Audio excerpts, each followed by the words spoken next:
여러분, 올해 노벨 수상자 가운데 단연 최고의 화제가 된 사람이 누구죠? 네, 밥 딜런이죠. 아마 모든 사람이 이 사람이 노벨 문학상을 타는 것에 대해서 순간 의아했던 것 같습니다. 우리가 알다시피 밥 딜런이 수상한 이유는 그가 단순한 노래쟁이가 아니라 우리 시대 가운데 있었던 그 고통, 또 이 시대 가운데 있었던 문제들을 그가 껴안고 그것을 아름다운 시로 옮겼기 때문에 너무나 많은 사람들에게 반향을 일으켰고요. 그리고 그것이 영향력을 줬기 때문에 이번에 정말 스웨덴 할리몬에서 특별하게 우리는 이러한 가치를 발견하는 문학상의 어떤 시대를 앞선 기준을 가지고 문학상을 준다라는 걸 보여주는 그런 일이라고 많은 평가를 받고 있습니다. 그런 면에서 저는 오늘 시편 73편의 이 시인, 특별히 이 사람이 이 밥 딜런하고 굉장히 유사합니다. 왜 그러냐면 이 사람은 다윗이 오베데돔의 집에서 이제 예루살렘으로 이제 그 법궤를 옮겨갈 때 그 법궤 앞에서 이제 하나님을 노래하는 자였어요. 그리고 재금을 치는 자였습니다. 쉽게 말하면 악기를 다루고 노래하는, 그리고 이제 시까지 쓸 수 있는 싱어송라이터였습니다. 그렇죠? 오늘날로 말하면. 네, 특별히 아마도 CCM 현대 복음성가 싱어송라이터 정도로 보는 게 좋을 것 같습니다. 근데 그는 시인으로서 굉장한 역량을 가지고 현실의 문제를 굉장히 아름다운 시로 옮긴다는 점에서도 굉장히 비슷합니다. 그런 시가 시편 73편부터 83편에까지 이릅니다.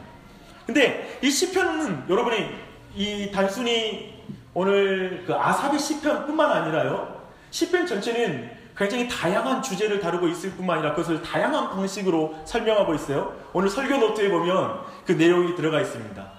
그 내용에는 그 주제로 구별할 때는 이제 탄식 시나 감사의 시나 찬양의 시나 또 메시아의 시나 이런 여러 가지의 내용을 다루고 있고요. 그걸 표현하는 부분이 13가지로 제가 나눠놨나요?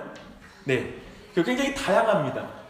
근데 오늘 우리가 살펴보게 될 시편 73편의 말씀은 뭐냐면 내용적인 면에서는 하나님께 간구하는 탄식 시입니다. 그런 면에 또한 음악적으로는 테필라라고 말합니다. 뭐냐면 기도에 대한 부분이죠.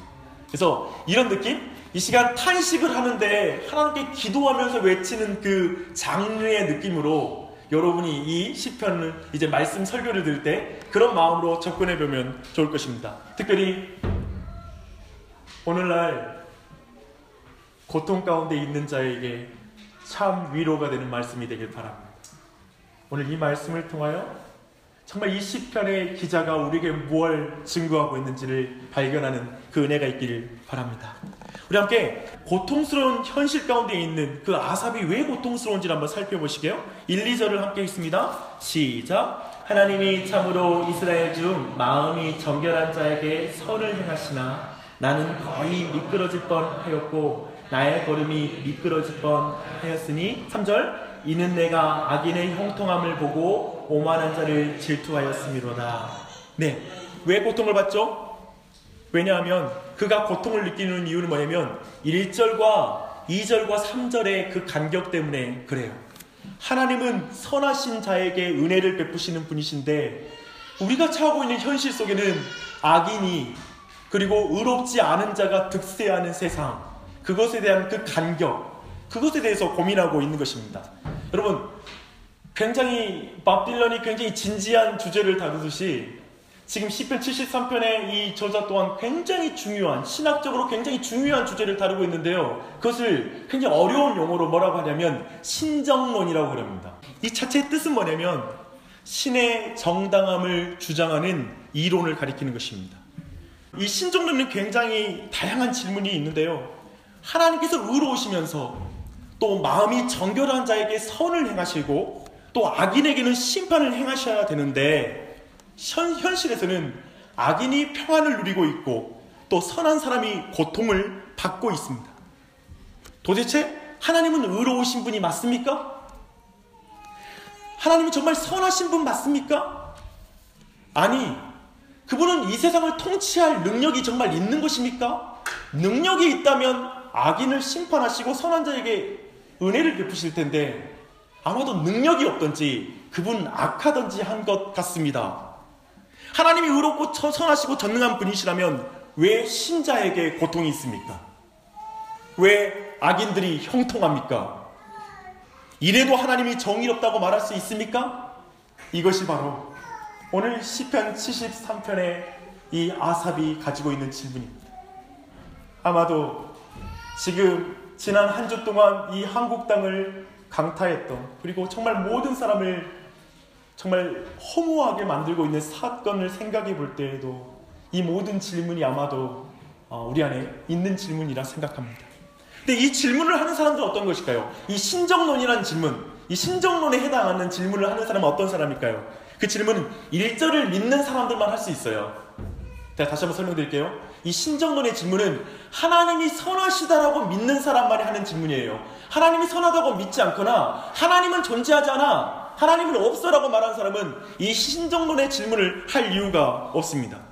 고통을 느낄 수 있는 사람, 1절과 2절과 3절에 즉 하나님과 현실이라는 그 거대한 간격 속에 고통을 느낄 수 있는 사람도 믿는 사람만 가능합니다. 성경의 시인들은 한가하기 때문에 노래하는 자가 아니에요. 이 사람들은 현실에 그 하나님이 계신데 하나님이 통치하지 않는 것 같은 그 고통스러운 현실의 짐과 그 무게를 짊어지고 그 안에서 하나님을 노래하는 거예요. 그런 면에서 또한 그 자신은 자신의 인생만 생각하고 나만 편하면 된다라고 생각하는 사람이 아니에요. 시편에 참으로 하나님을 노래하는 사람은 그 시대의 아픔과 그 공동체의 아픔과 그 나라의 아픔을 함께 연결시켜서 그 짐을 짊어지는 자, 거기에서 노래가 나와요. 그게 노래죠.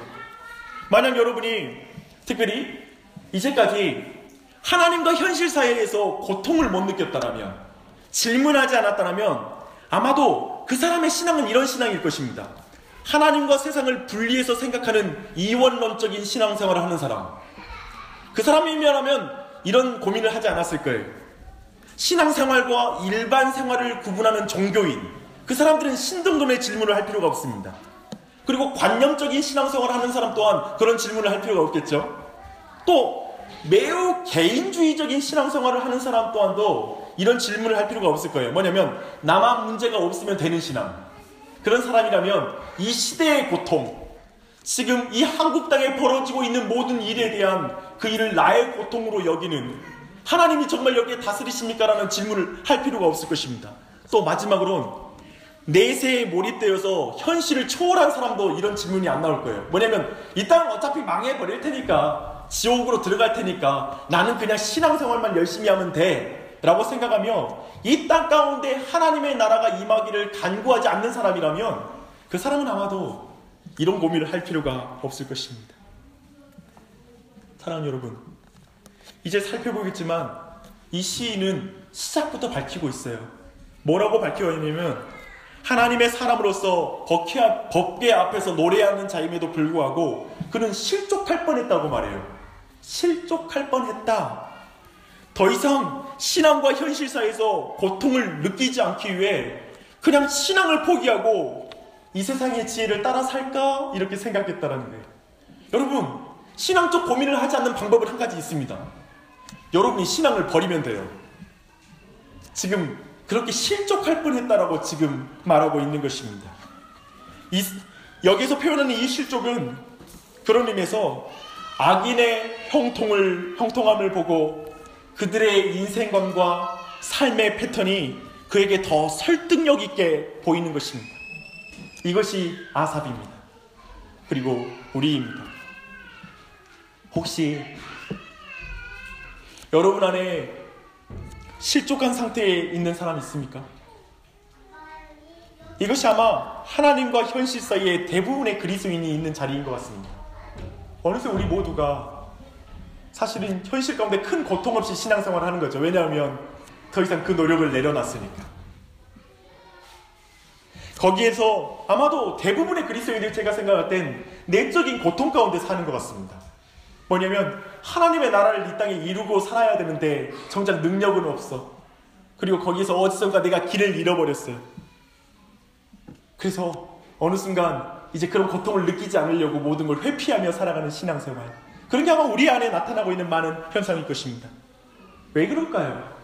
단순히 우리에게 힘이 없어서 그렇습니까? 그 힘이 없어서 우리가 그렇게 신앙생활하고 있습니까? 아니요. 정말 이 세상은 참으로 그렇게 보이지 않습니까? 현실적으로 말입니다. 우리 4절로 11절을 보면 이제 악인이 형통하는 고통스러운 현실에 대해서 이제 말하고 있습니다. 1, 2절의 구조로 볼 때 아삽의 이 현실 인식을 좀 더 자세하게 우리가 한번 살펴볼 필요가 있습니다. 4절로 11절을 이렇게 말할 수 있을 것입니다. 악인은 죽을 때 고통스럽게 죽는다고? 아니, 죽을 때에도 고통 없이 자연 사는 이들이 많던데? 평범한 사람들이 하는 고민, 고난, 고통은 그들에게 없더라고. 물론 그들도 있겠지. 생일 선물로 벤츠를 줄까? BMW를 줄까? 뭐 이런 고민? 죄 지으면 다 벌 받는다고 하는데 그들에게는 재앙도 내리지 않는 것 같고, 정결한 자에게 선을 행하시고 악을 심판하시는 하나님은 뭐하고 계시는지 모르겠어. 정말 하나님이 계시는 것일까? 하나님이 가만히 계시니까 그들이 얼마나 교만해지는지 몰라. 교만이 그들의 목걸이가 되었지. 그리고 무거운 권위주의라는 옷을 입고 사람들을 공포로 다스리고 있지. 그들이 하지 못하는 말이 어디 있겠어. 사람들을 개돼지라고 부르며 능욕하며 자신들이 신이라도 된 것처럼 모든 규칙을 뜯어고치고, 내가 너무 고통스러운 것은 그들의 말이야. 그들은 이렇게 말하잖아. 하나님? 누가 하나님이야? 내가 하나님이지.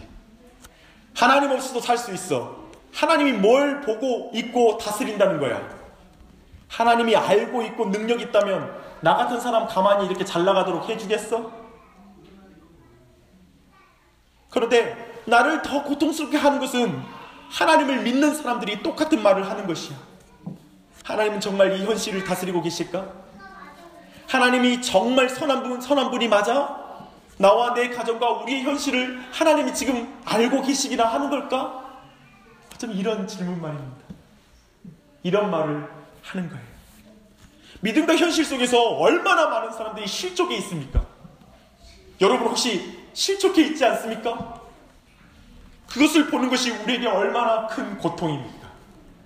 근데 이제 아삽에게 있는 진짜 내적인 고통이 12절로 16절로 계속 이어지고 있습니다. 아삽은 분명 법궤 앞에서 노래하는 사람이에요. 아마 그런 자리에서 수없이 많은 백성들을 봤을 거예요. 그리고 그들의 삶을 알고 있을 거예요. 그리고 동감했을 거예요. 개인을 넘어서 다른 사람의 삶을 묵상하는 사람이 바로 아삽이었거든요. 단순히 기독교 신앙이 내가 열심히 해서 복받았다라고 해서 설명되는 게 아니라 누군가 열심히 해도 답이 없는 인생이 있다는 걸 알거든요. 그저 신앙생활이 내가 율법을 다 지키면 이 땅에서 형통한 삶을 사는 게 아니라 누군가는 말씀을 다 지켜도 형통하지 않다는 걸 알고 있거든요. 아삽은 최소한 기독교 신앙을 밴딩머신 정도로 이해하고 있지 않고 있고 그저 기복적으로 이해하는 수준은 아니거든요. 그러면서 다른 인생까지 묵상하는 신앙생활을 하고 있습니다. 그러나 그 자신이 백성들이 처한 상황을 초월한 사람이었기 때문에 그런 게 아닙니다. 그 또한도 지금 실족할 상황에 있었다라고 지금 말하고 있습니다. 근데요, 이 모습이 굉장히 우비안에 있는 모습과 닮아 있어요. 그도 악인의 형통함을 보고 질투했다고 표현해요. 근데 이 질투가 뭘까요? 악인이 형통하니까 그게 부러웠단 말일까요? 배가 아팠다, 그런 표현일까요? 근데 이 형통함이 히브리어로 뭐냐면 샬롬이에요. 샬롬. 놀랍죠? 즉 뭐냐면 샬롬이란 것은 하나님의 언약 백성에게 주신 하나님의 그 삶 전반에 전인격적인 하나님의 회복이고 그리고 축복이거든요. 근데 그것이 악인에게 있는 것처럼 보이는 거예요. 그것을 지금 뒤편에는 말씀을 12절에는 어떻게 나오냐면 평안과 재물이 있었다고 표현해요. 그러니까 이 샬롬이라는 번역은 뭐냐면 피스로 번역될 수 있지만 이 번영함이라는 충만함이라는 그 말로 표현될 수가 있어요. 근데 정말 그들은 그렇게 살고 있는 거예요. 아삽이 보기에는 이게 정당하지 않다라는 거예요. 하나님을 경외하지 않는 가정이 부부관계도 좋아, 자식들 관계도 잘 되고 경제적으로도 너무나 넉넉해. 근데 그 모습이 의인을 사랑해서 하나님이 의인에게 줘야 될 복을 저들이 빼앗은 것처럼 보이는 거예요. 그 마음 가운데 질투심이 생기는 거예요. 하나님 이러면 안 되죠. 근본적으로 이것은 악인이 잘 됐기 때문에 그 부러운 게 아니라 하나님께서 의로운데 왜 악인에게 저렇게 잘 대해주십니까? 그게 화가 나는 거예요. 그게 못마땅스러운 거예요. 아삽은 그런데 실족까지는 안 가요. 말씀을 찬찬히 보면. 하지만 아삽이 빠질 뻔했던 그 실족의 상태가 아마도 우리 안에 많이 그 상태에 있는 것 같습니다. 그 상태는 이런 거예요. 악인은 항상 평안하고 재물이 늘어나는데 내 마음이 깨끗하고 나는 정직하고 진실하고 그리고 나는 남의 것을 빼앗지 않았다고 말하는 게 무슨 소용이야? 난 여전히 가난한데 내 삶은 안 풀리는데 참 헛된 잡소리야. 도대체 내가 회개기도 하고 예수님을 닮아가고 좁은 길을 걸어가고 주의를 지키고 11조를 드리고 친절하게 사는 것이 무슨 소용이지? 보복하지 않고 악을 선으로 갚지 않으려고 몸부림치는 게 무슨 소용이야? 복은 악인들이 다 받는데 나를 전혀 안아주지 않는 세상 앞에서 내가 그렇게 사는 것이 무슨 소용이냐고. 내가 아무리 바르게 살아도 세상이 알아줘? 인정해줘? 아니. 나도 그렇게 말하고 그들처럼 이기적으로 욕심부리며 사는 것, 그들에게 응징하며 사는 게 맞지 않을까? 나도 좀 내 마음대로 육적으로 살면 안 될까? 내가 왜 이렇게 살아야 되나? 기도하는 게 무슨 소용이나? 말씀 보는 게 무슨 소용인가? 지금 아삽은 지금 이 마음, 여기로 나아가는 마음에 요동치는 마음이 있는 거예요. 내면에는 뒤집어지는 이 질민 속에서 스스로 심한 고통을 겪고 있는 거예요. 그래서 말씀을 보면 그 내면이 지금 심한 고통 가운데 있다라고 표현하고 있어요. 아삽의 내면 상태를 어떻게 설명하면 잘 이해할 수 있을까요? 하나님과 현실의 간격 속에서 악인이 호의호식하는 세상에서 하나님을 부인할 수는 없고, 그런데 세상이 부러워. 세상이 부러워. 또 부러워하는 자신이 한심해. 이 상태? 어때요? 우리는 이런 자신이 싫어서 굉장한 죄책감 속에 살고 있습니다. 제가 볼 때는 오늘날 현대 그리스도인, 그리고 지금 여기 자리에 있는 대부분의 회중들은 대부분 한숨과 자책하다가 원망과 불평하는 이 두 가지 극단적인 태도로 신앙생활을 하고 있는 것인지 모릅니다. 저는 이 상황을 이렇게 말하고 싶습니다. 하나님이 악인을 심판하시는 하나님을 믿지 못해서 자신을 심판하고 있는 상황. 다시 한번 설명드릴까요? 제가 이거 생각하면서 너무 좋은 표현인데 라는 생각해 봤어요. 막 그런 거 있잖아요. 우리가 뭐 거울 보면서 자기 얼굴에 감동할 때가 있고 막 행복할 때가 있잖아요. 근데 내가 글 써놓고 이거 내가 글을 썼습니까? 이런 거. 근데 이 표현이 그거예요. 내가 보니까 오늘날 대부분 그리스도인들은 뭐냐면 하나님이 진짜 이 땅 가운데 악인을 심판하실 걸 믿지 못하고 자신을 심판하고 신앙생활해요. 정죄하고 자신을 비난하고 너의 수준은 이류 신자야. 별것 없어. 넌 회복되지 않을 거야. 하나님을 진짜 친밀하게 만날 수 있다고? 아니, 그 정도까지 못 나갈 것 같아.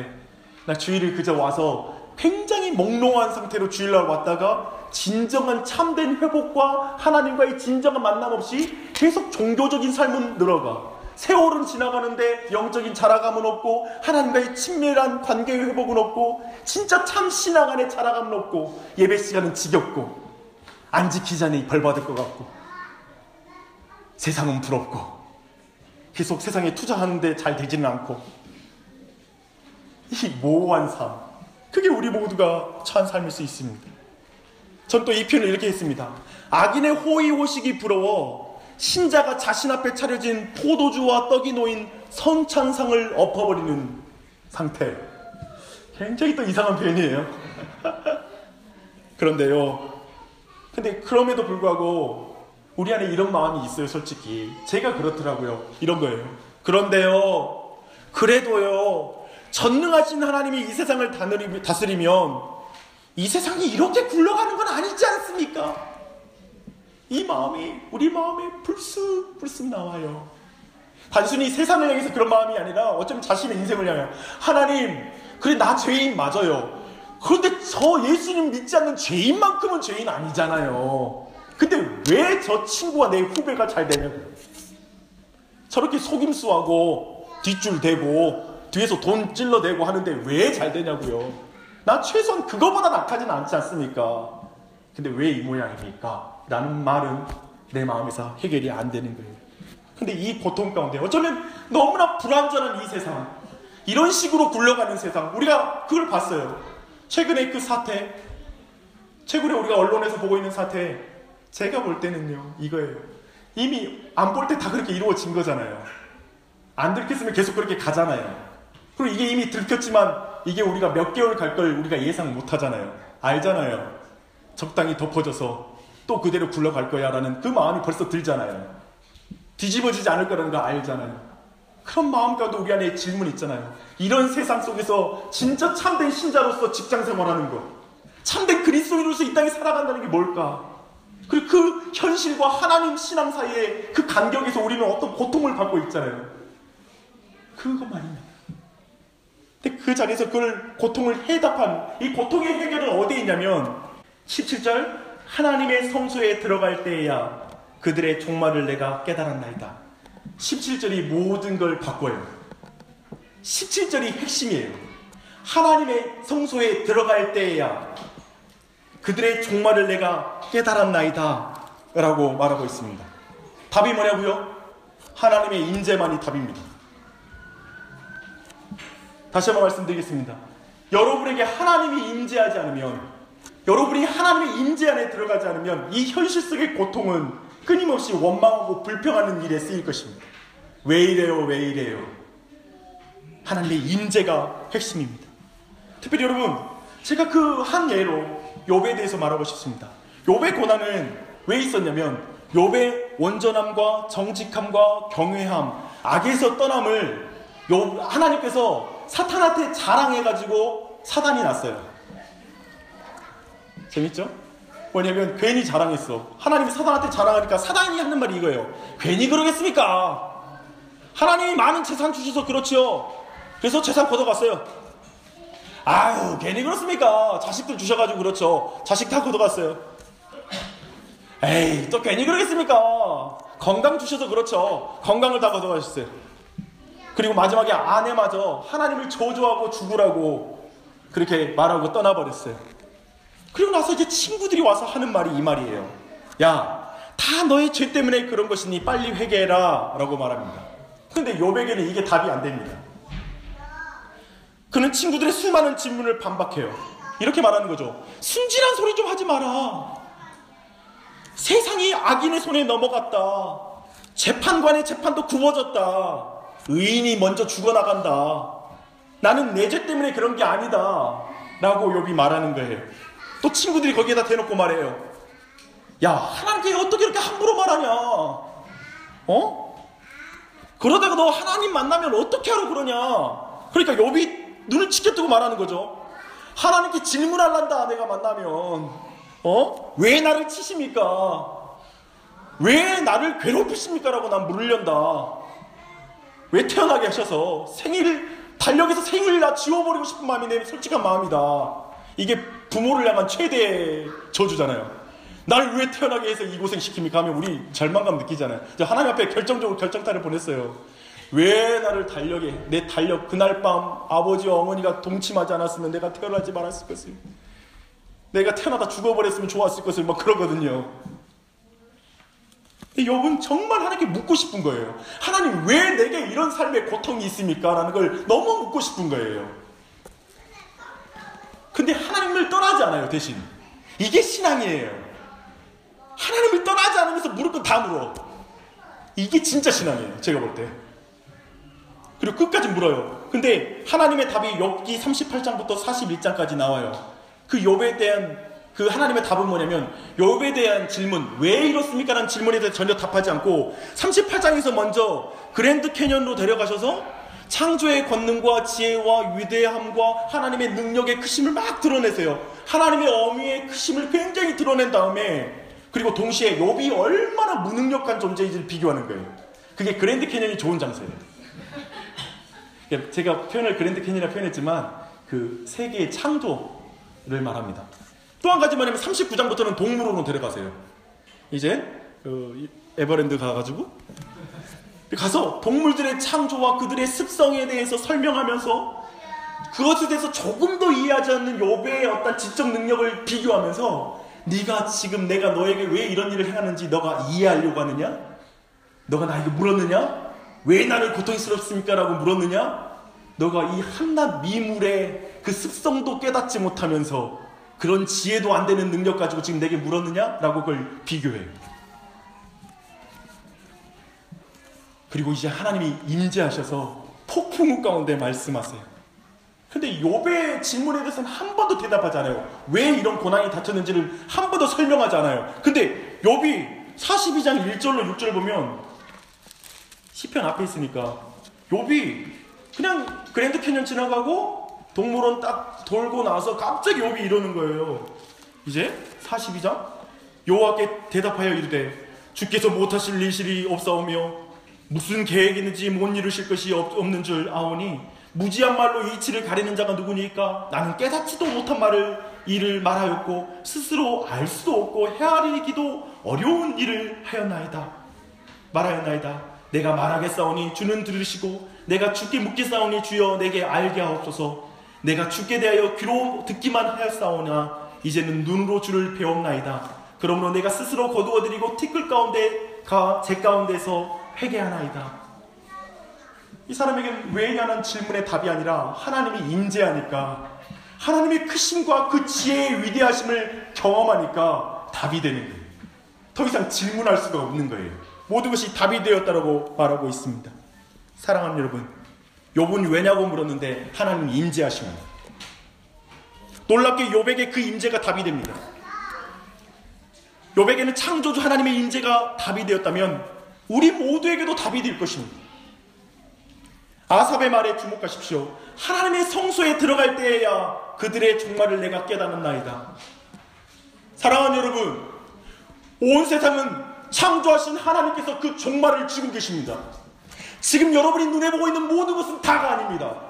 보이는 것이 다 전부가 아닙니다. 하나님은 이 마지막을 쥐고 계시고 하나님 역사의 주인이시고 온 열방의 주인이십니다. 너무나 크신 분이십니다. 그 하나님은 우리의 하나님이십니다. 반드시 악인들을 심판당할 것입니다. 하나님의 복음의 말씀을 무시하는 자는 영원히 벌을 받을 것입니다. 여러분, 이 하나님을 믿으십시오. 그분이 임할 때에만이 우리는 깨달을 수 있습니다. 그거 아세요? 기독교의 모든 진리는 하나님이 임할 때 깨달을 수 있는 거예요. 하나님이 창조하셨다.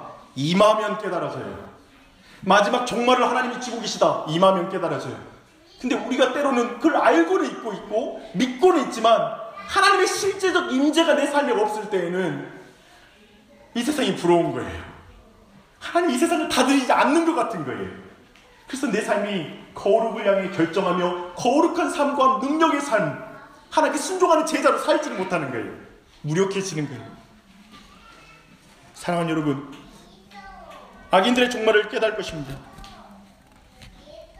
그리고 반드시 주님은 이 땅에 오셔서 주님의 뜻을 이루게 될 것입니다. 사랑하는 여러분, 이제 말씀을 마무리합니다. 아삽은 수많은 예배자를 보았을 것입니다. 그리고 자신을 포함해서 참으로 하나님을 경외하는 자의 모습을 봤을 것입니다. 또 그들에게 있는 고통스러운 현실과 환난을 많이 봤을 것입니다. 근데 그에 비해서 악인의 형통은 그에게 늘 큰 고통과 질문으로 남았을 것입니다. 그에게 악인의 형통은 참을 수 없었을 것입니다. 그런데 그 일이 오늘날에도 일어나더라고요. 뭐냐면 참 신실한 분이 사업에 부도가 나요. 진짜 저분은 하나님 물질의 주권을 인정한 분이니까 하나님 저 사람에게 복을 줘서 진짜 은혜를 나눠야 되는데 사업에 망해요. 질병과 육아. 난 예수 믿어서 내 딸이 더 잠을 잘 자면 좋을 것 같은데 예수 안 믿는 사람의 딸은 잘 자는데 내가 예수 믿는데 내 딸인데 이렇게 잠을 못 자. 속상합니다. 직장에서 부당한 대우를 당하는 모습을 보게 됩니다. 여러분, 그 모습을 보면 목회자로서 얼마나 속상한지 아십니까? 옆에서 그걸 기도하면서도 좀 능력 좀 있었으면 좋겠다 싶어요. 계속 아픈 사람, 우리 성도 중에 아픈 사람이 있으면 빨리 고쳐줬으면 좋겠어요. 기도하면. 간절히 기도하는데 문제 해결이 안 되면 얼마나 속상한지 모릅니다. 답이 안 나오는 상황이 지속되면 미칠 것 같습니다. 그리고 이렇게 말하는 거죠. 하나님 아십니까? 도대체 이걸 보고 계십니까? 라고 말하고 싶습니다. 특별히 신자는 악인과 달리 평생 내적 고통 가운데 살아야 됩니다. 잘 들으십시오. 여러분 평생 악인과 달리 내적인 고통이 따라다녀요. 왜 그런지 아세요? 그것이 정말 소심하게 보이고 자유롭지 못하게 보이고 답답하고 고통스러운 삶처럼 보여요. 예수 안 믿는 사람은 자기 마음대로 살잖아요. 느끼는 대로, 말하는 대로. 그렇죠? 그렇게 하면서 그대로 돼 막 하면서 그냥 살고, 안 되면 바로 그냥 사는데, 미워도 하고 싫으면 싫다고 말하고 관계도 깨버리고 다시 사랑하려고 회복하려고 노력 안 해도 되는 관계들이 너무 많고. 근데 우리는 그렇지 않아요. 미워해서 속상해요. 돌아서서 내가 왜 이러나 싶고 아파요. 우리는 그 고통을 가지고 살아야 합니다. 하지만 이 길은 우리가 왜라고 묻는 질문에 즉각적인 답은 늘 없는 길일 것입니다. 대신 이 길은 하나님이 임재해야만이 갈 수 있는 길이에요. 하나님의 임재 가운데 있는 자만이 이 길을 걸어갈 수 있고 온전히 감당할 수 있다는 거예요.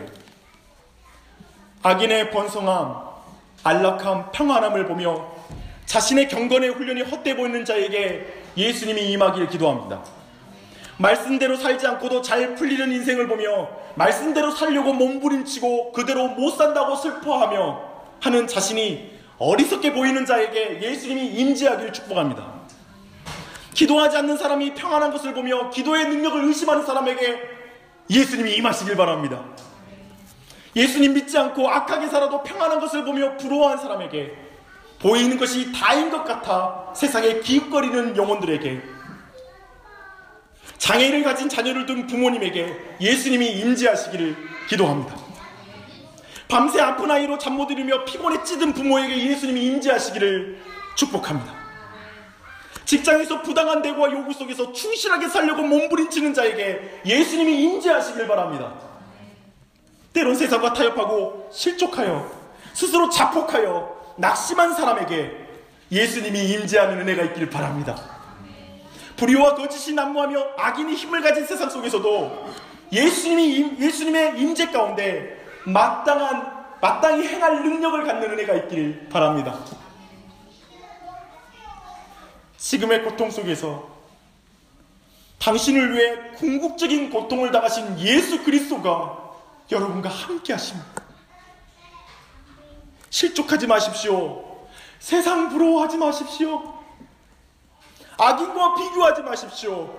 신자의 길을 가십시오. 악인 때문에 내 길이 어그러진 게 얼마나 어리석어요. 그런 말 하잖아요. 한국인은 다른 사람의 기대를 산다고. 나의 삶을 사는 게 아니라 세상이 만든 한국인의 전체의 표준, 그것을 따라 산다고 하잖아요. 우리 신자의 길을 갑시다. 말씀대로 이 세상이 통치되며 말씀대로 이 땅이 끝납니다.